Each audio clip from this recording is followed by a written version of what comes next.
l'arbre, le pin, la forêt d'Aquitaine, la forêt de Landes de Gascogne est une forêt qui est consommée à 90-95%, c'est devenu une culture, outre le bois d'œuvre, c'est-à-dire les planches, les poutres, la charpente. On a un bois d'industrie avec des industries locales très importantes, qu'elles soient papetières ou qu'elles soient également panneautières. Je crois que le progrès de la recherche, les capacités qui ont été mises autour, font qu'on peut penser que le pin des Landes aura une issue encore plus avantageuse qu'elle en a eu et qu'on fait bien de continuer à mettre cette espèce-là dans le massif aquitain. Aujourd'hui, les régénérations que nous avons sont des régénérations que nous faisons avec des hybrides. Et c'est pour ça que l'on favorise dans beaucoup de secteurs, dans à peu près 75% du territoire, la régénération artificielle avec des pins issus de vergers à graines. On cherche plutôt la rectitude et un bon développement du système racinaire de façon à être assez stabilisé au niveau des tempêtes. On dit on fait tomber beaucoup d'arbres.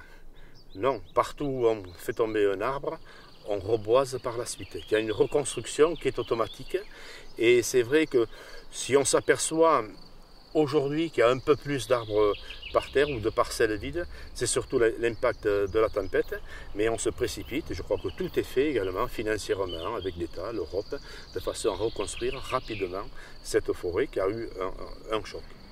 Cette parcelle-ci, c'est une parcelle qui a subi une coupe rase il y a 3 ou 4 ans et nous allons maintenant la reboiser.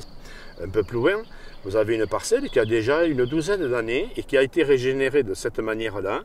Et là, par contre, nous allons y pratiquer des éclaircies. Nous allons commencer nos éclaircies qui va passer en bois de trituration, mais qui va permettre également d'aérer les arbres restants de façon à ce qu'ils puissent grandir et grossir suivant leur capacité.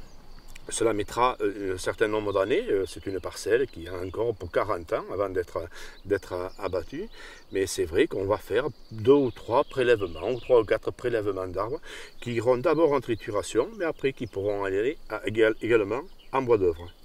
Ce sont des forêts ouvertes, mais c'est vrai aussi que c'est des forêts qui méritent le respect de façon à être encore là demain.